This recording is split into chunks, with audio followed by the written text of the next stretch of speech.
मिस्र तक पहुंच गई है युद्ध की आग।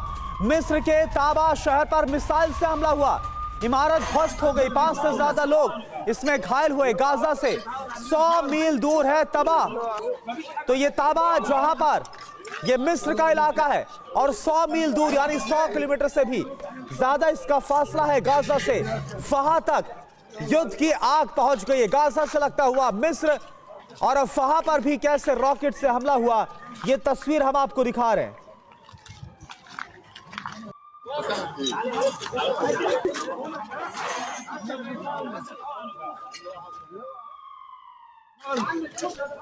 तो ये तस्वीरें इस वक्त मिस्र की है, वो मिस्र जिससे लगातार इजराइल भी बात कर रहा है कि किसी तरह से जो गाजा के लोग हैं उन्हें मिस्र के इलाके में शिफ्ट किया जा सके, ताकि उन्हें एक सेफ पैसेज मिल पाए और एक सेफ इलाका मिल पाए, क्योंकि लगातार जो इजराइल की तरफ से बमबारी है वो जारी है गाजा पर। लेकिन इन सब के बीच मिस्र पर भी हवाई हमला हुआ है। यह तस्वीरें जरा आप देखिए, गाजा से 100 मील की दूरी पर है ताबा शहर, जहां की तस्वीर हम आपको दिखा रहे हैं। यहां पर आप देखिए किस तरह से अफरा तफरी का माहौल आपको नजर आ रहा है। मिस्र जो कि ठीक सटा हुआ है गाजा के साथ, और यहां से हम देख भी पा रहे हैं, जो हमने आपको दिखाया, राफा बॉर्डर भी खोला गया था, मिस्र के रास्ते मदद पहुंचाई जा रही है। उसी मिस्र पर अब रॉकेट से हमला हुआ है। ये देखिए जो इमारत तहस नहस हो गई, जो हर तरफ आपको इस हमले के बाद मलबा पड़ा हुआ नजर आ रहा है, वो इस गवाही को सामने रख रहा है कि कैसे मिस्र पर यह हमला हुआ। तो मिस्र तक अगर युद्ध की आग पहुंची है, तो अब सवाल यह भी उठता है कि आखिर ताबा शहर जो कि 100 मील दूर है गाजा से, वहां पर हमला किसने किया, कौन इसमें शामिल था। खबर यह भी आ रही है कि इसमें कई लोग घायल हुए हैं, जो जानकारी सामने आ रही है 5 से ज्यादा लोग इस हमले में घायल हो गए। गाजा से यह ताबा शहर 100 मील की दूरी पर है, जो जानकारी इस वक्त। और आप तस्वीर देखिए, तस्वीरों में आप देख पा रहे हैं किस तरह से तबाही नजर आ रही है। इमारत जो पूरी तरह से ध्वस्त हो गई मिस्र के ताबा शहर में। इजराइल हमास युद्ध का आज 21वां दिन है। गाजा पट्टी पर लगातार इजराइल की बम वर्षा जारी है। हमास इजराइल पर जबरदस्त पलटवार कर रहा है। हमास ने इजरायली हमले में 50 बंधकों के मारे जाने का दावा किया है। वहीं हमास की कैद से बंधकों को छुड़ाने के लिए इजराइल नर्व गैस अटैक का प्लान तैयार कर रहा है। तो बड़ी खबर आपको दे दें, इजराइल के तेल अवीव में हमास का रॉकेट अटैक जारी है। हमास ने शहर पर 100 से भी ज्यादा रॉकेट दागे हैं। आयरन डोम ने ज्यादातर रॉकेट को नष्ट किया है।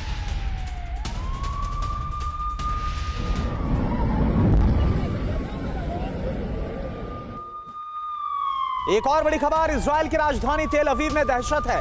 हवाई हमलों के चलते लगातार यहां पर सायरन बज रहे हैं। बेन गुरियन एयरपोर्ट पर आवाजाही बंद है। 2 मिसाइल अटैक के बाद आवाजाही रोकी गई।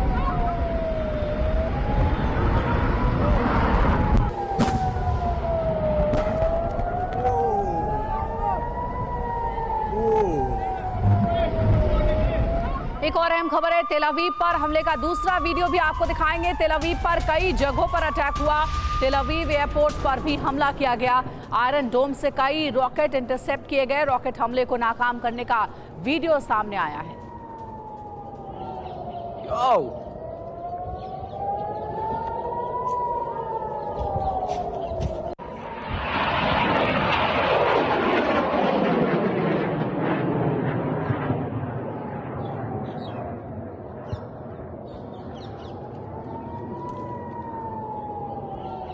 और देखिए एक और बड़ी खबर, गाजा पट्टी से हमास ने दागे इजराइल पर रॉकेट। आयरन डोम ने इंटरसेप्ट किया इन्हें। कई रॉकेट को हवा में तबाह किया गया।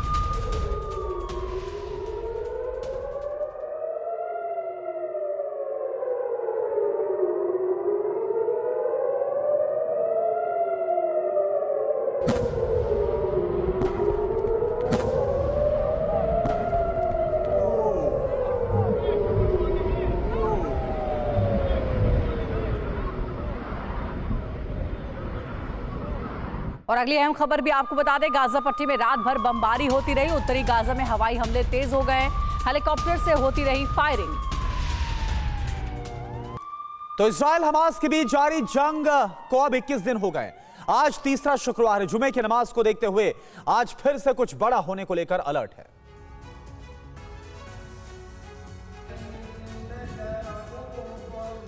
हमास ने दुनिया भर के मुसलमानों और अरब देशों से गाजा पर इजरायली बमबारी को खत्म करने की अपील की है। 7 अक्टूबर से बमबारी का सिलसिला अब भी थमा नहीं है। ईरान ने लगातार मुसलमानों के हक की लड़ाई की बात कर इजरायल को चेतावनी दे रखी है। ऐसे में जुमे की नमाज के बाद कुछ बड़ा होने को लेकर इजरायल में अलर्ट है। इस बीच मानवीय सहायता के लिए मिस्र के साथ लगने वाले राफा क्रॉसिंग को स्थायी रूप से खोलने की मांग की जा रही है। इसलिए जन आंदोलन को तेज करने का आह्वान किया गया है। अरब देशों के समूह ने एक बयान में कहा कि वो चाहते हैं कि समर्थक शुक्रवार और रविवार को राफा क्रॉसिंग खोलें। इधर इजरायल का कहना है कि वो गाजा में आतंकवादी ठिकानों को निशाना बना रहा है और राफा क्रॉसिंग पर उसका नियंत्रण नहीं है। इधर हमास चाहता है कि हिजबुल्लाह खुलकर उसके साथ आए। हमास के एक वरिष्ठ अधिकारी ने मीडिया को जारी एक बयान में कहा, गाजा पर आक्रामकता को रोकने के लिए हमें उनकी अधिक की जरूरत है।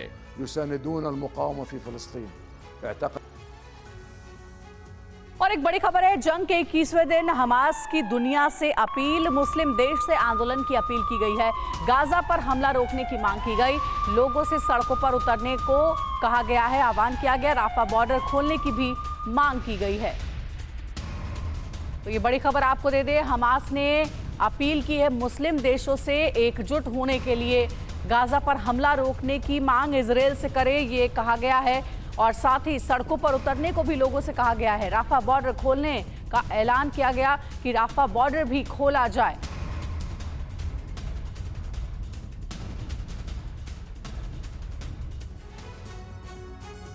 तो 7 अक्टूबर को हुए इजरायल पर हमास के हमले के बाद का ये तीसरा शुक्रवार है।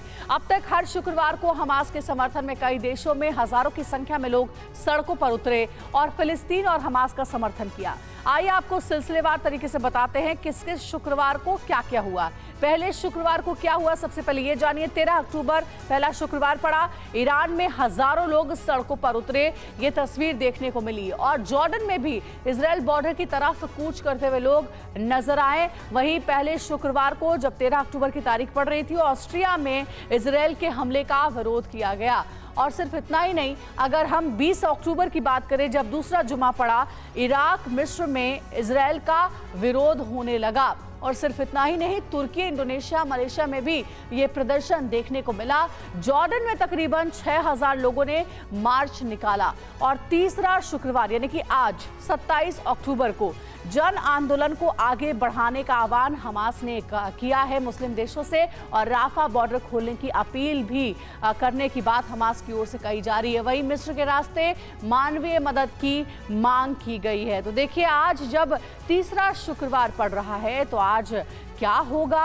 हालांकि हमास ने कहा है कि राफा बॉर्डर खोलने का आह्वान किया जाए और गाजा पर हमला रोकने का आह्वान करने की बात कही गई है। बड़ी खबर है, आईडीएफ के निशाने पर हमास कमांडर। शादी बारूद के खात्मे का ऐलान, 7 अक्टूबर हमले की योजना में ये शामिल था। तो एक बड़ी जानकारी मिल रही जिसके बारे में आपको बता रहे हैं। 7 अक्टूबर के हमले की योजना में शामिल आईडीएफ के निशाने पर जो हमास कमांडर था शादी बारूद, उसके खात्मे का ऐलान किया गया है। और अगली बड़ी खबर भी आपको बता दें, गाजा पट्टी में इजरायली सेना की नाहल ब्रिगेड का वीडियो सामने आया। वीडियो में हमास लड़ाकों के साथ मुठभेड़ करते हुए दिख रहे हैं नाहल ब्रिगेड के जवान।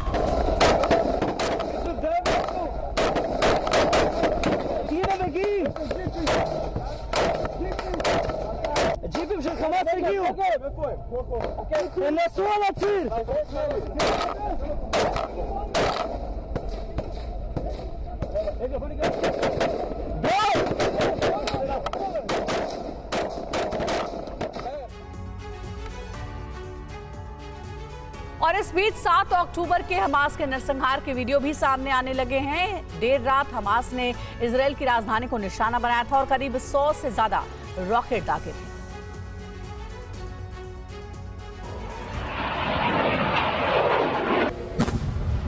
इजरायल की राजधानी तेल अवीव पर हमास के हमले की ये ताजा तस्वीर है। हमास ने एक के बाद एक कई रॉकेट दागे, जिसके धमाके की गूंज सुनाई थी। रॉकेट हमले के बाद शहर में सायरन की आवाज सुनाई थी। लोग अपने घरों में छिप गए। इधर आईडीएफ ने अपने एयर डिफेंस सिस्टम आयरन डोम की मदद से कई रॉकेट को हवा में ही नष्ट कर दिया। इस बीच आईडीएफ और आईएसए ने 7 अक्टूबर के हमले को लेकर हमास से बड़ा बदला लिया है। खुफिया जानकारी के आधार पर आईडीएफ ने लड़ाकू विमानों से हमले किए, जिसमें हमास के दरास तूफा बटालियन के 3 कमांडर को मार गिराया। इजराइल ने इनकी तस्वीरें भी जारी की हैं। हमास के नरसंहार की तस्वीरें भी सामने आ रही हैं। ऐसी एक तस्वीर सामने आई है जिसमें बेकसूर नागरिकों पर हमास के लड़ाके गोलीबारी करते नजर आते हैं। हमास के लड़ाकों ने अंधाधुंध गोलीबारी की और कई हद गोले फेंके, जिसमें कई लोग हताहत हुए थे। और हमास के समूल नाश का प्रण इजरायल नहीं छोड़ने जा रहा है। इजरायल के एक मंत्री ने कहा है कि हमास लड़ाके दुनिया के किसी भी कोने में छिपे हों, उसे मार डालेंगे।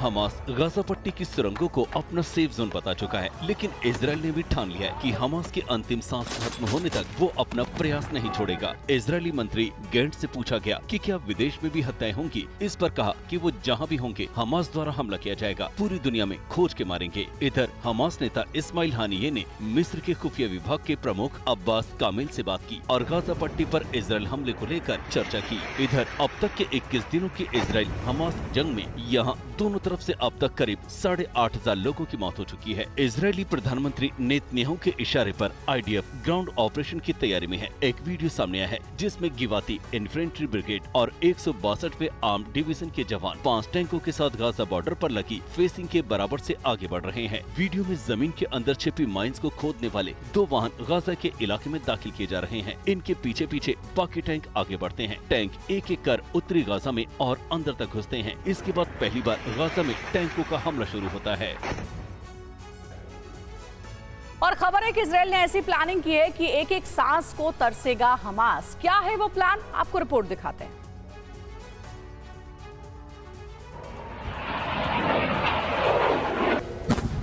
गाजा पट्टी में ऐसी सुरंगों का जाल है, ये यूं कहें कि जाल नहीं महाजाल है, जिसे पार पाना दुश्मनों के लिए संभव नहीं है। बताया जाता है कि इन्हीं सुरंगों का इस्तेमाल कर हमास के लड़ाके अपने दुश्मनों पर वार करते हैं और इजरायली सेना की ये सबसे बड़ी चुनौती है। इस चुनौती को खत्म करने के लिए आईडीएफ ने प्लान बी तैयार किया है। सूत्रों का कहना है कि इजरायल हमास की सुरंगों में नर्व गैस भरने की तैयारी कर रहा है, जो इंसान की तंत्रिका को ही सुन्न कर देता है। बताया जाता है कि इस गैस के प्रभाव से 6 से 12 घंटे तक शरीर अपनी हरकतें करना बंद कर देता है। सूत्रों की माने तो यूएस डेल्टा फोर्स की इसमें मदद ली जा रही है। बड़ी मात्रा में हमास की सुरंगों में ये जानलेवा गैस छोड़ी जा रही है, यानी एक तरफ आसमान से एयर स्ट्राइक हो रही है, जमीन पर टैंक दौड़ रहे हैं, समुद्र में भी इजरायली नेवी हमास के लड़ाकों को ढेर कर रही है और अब सुरंगों में घुसकर उनके खात्मे का प्लान तैयार है। ब्रेकिंग न्यूज आपको बता दें, इजरायली सेना का खान यूनिस में हमला, हमास के लड़ाकों पर भीषण गोलीबारी हुई। राफा सागर में हमास से लड़ाई जारी है।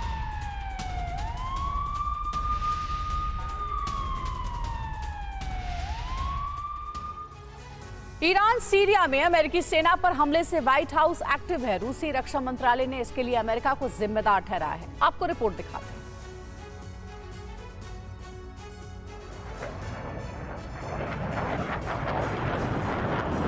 सीरिया और इराक में अमेरिका के मिलिट्री बेस पर हमले हुए हैं।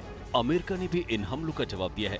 इसके बाद इजराइल हमास युद्ध के बीच अमेरिका और सीरिया में भी टकराव की आशंका पैदा हो गई है। इस पर रूसी रक्षा मंत्रालय के उप प्रमुख वादिम कुलित का एक बयान सामने आया है। उन्होंने इसके लिए सीधे तौर पर अमेरिका को जिम्मेदार ठहराया है। वादिम ने कहा है, अमेरिकी विमानों ने पिछले दिनों में 15 बार सीरियाई हवाई क्षेत्र का उल्लंघन किया है। अमेरिका के लड़ाकू विमानों और ड्रोनों ने अलग अलग क्षेत्रों से कई बार हमला किया है।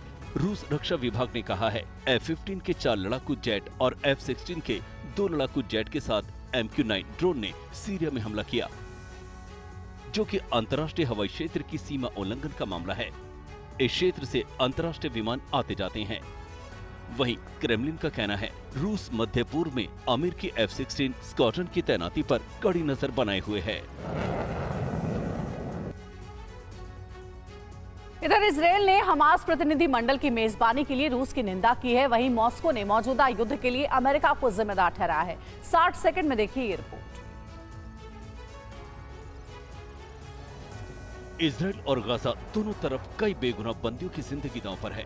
इस बीच हमास का एक प्रतिनिधिमंडल अबू मरजूक के नेतृत्व में बंदियों की रिहाई पर बातचीत के लिए मॉस्को के दौरे पर है, जिसमें रूसी नागरिक भी शामिल हैं। इजराइल ने हमास प्रतिनिधिमंडल की मेजबानी के लिए रूस की निंदा की है और प्रतिनिधिमंडल को निष्कासित करने की भी मांग की है। साथ ही हमास को ISIS से भी बदतर आतंकवादी संगठन बताया है।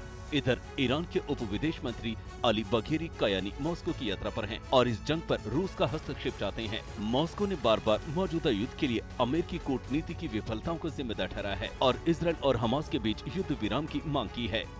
वहीं UAE, जॉर्डन, बहरीन, सऊदी अरब, ओमान, कतर, कुवैत, मिस्र, मोरक्को ने गाजा में नागरिकों को निशाना बनाने और अंतर्राष्ट्रीय मानवीय कानून के उल्लंघन की निंदा की। अरब देशों का कहना है इजराइल आत्मरक्षा का अधिकार के नाम पर अंतर्राष्ट्रीय कानून का उल्लंघन कर रहा है, साथ ही फिलिस्तीनी नागरिकों पर हमलों को सही नहीं ठहराता है। इधर ताबा में मिसाइल हमले पर मिस्र आग बबूला है। बड़ी खबर है, हमला करने वाले को करारा जवाब देंगे। मिस्र ने कहा है सही वक्त पर होगा पलटवार। तो इजिप्ट की ओर से ये कड़ा बयान दिया गया है। हमले के पीछे कौन है, इसकी जांच जारी है।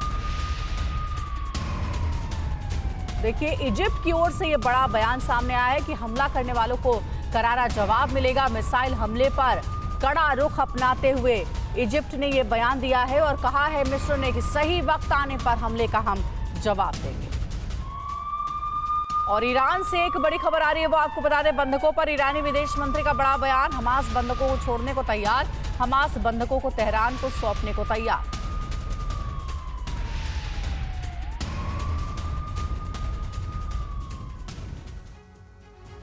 और क्या इजराइल पर 7 अक्टूबर को हुए हमास के हमले के पीछे चीन है? ये सवाल मध्य पूर्व के राजनीतिक गलियारे में जोर पकड़ रहा है। देखिए रिपोर्ट। 7 अक्टूबर के बाद से इजराइल नहीं बल्कि मध्य पूर्व के देशों में भी स्थिति विस्फोटक बनी हुई है। इजराइल पर हमास हिमाकत के पीछे कोई और है, इस सवाल पर चीन पर उंगलियां उठनी शुरू हो गई हैं। इस बीच चीनी विदेश मंत्रालय के प्रवक्ता माओ निंग ने इजराइल हमास युद्ध पर अपनी चुप्पी तोड़ी है। कहा है कि उम्मीद है कि इस मुद्दे को व्यापक, न्याय संगत और स्थायी तरीके से हल किया जाएगा। चीन अंतर्राष्ट्रीय कानून के किसी भी उल्लंघन का विरोध करता है, लेकिन चीन का ये बयान आने में 3 हफ्ते लग गए। बताया जा रहा है कि मध्य पूर्व गलियारे का मुकाबला करने और BRI को बढ़ावा देने के लिए 7 अक्टूबर के पीछे चीन का हाथ है। इसके पीछे तर्क है कि चीन का belt and road initiative project यानी BRI फेल हो चुका है।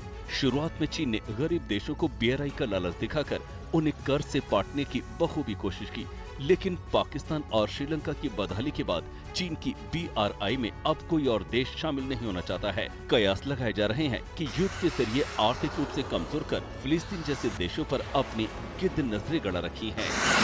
सीरिया पर अमेरिका का बड़ा हमला हुआ है। अमेरिका की ईरानी रेवोल्यूशनरी गार्ड्स पर एक्शन लिया गया। पूर्वी सीरिया में ईरानी रेवोल्यूशनरी गार्ड्स पर हमला हुआ है। ईरानी रेवोल्यूशनरी गार्ड्स पर अमेरिका ने हवाई हमले किए। तो आपको बता दें कि ईरान के रेवोल्यूशनरी गार्ड्स पर अमेरिका की तरफ से ये बड़ी कार्रवाई की गई। सीरिया में आपको याद होगा हाल फिलहाल में लगातार बीते दिनों किस तरह से अमेरिका के जो बेसेस हैं, चाहे वो सीरिया हो या फिर अलग अलग देश, जॉर्डन, जहां पर अमेरिकी बेसिस पर हमला किया गया, इराक और सीरिया में अमेरिकी बेसिस पर हमला किया गया था। और इसके बाद अमेरिका ने इस बात को लेकर फोन किया गया था कि अगर अमेरिकी बेसिस पर हमला नहीं रुका तो इसके बाद अमेरिका जवाबी कार्रवाई करेगा। और अब देखिए, ये बहुत बड़ी खबर आ रही है। ईरानी रेवोल्यूशनरी गार्ड्स के खिलाफ बड़ा एक्शन लिया गया। पूर्वी सीरिया में ईरानी रेवोल्यूशनरी गार्ड्स पर हमला हुआ है।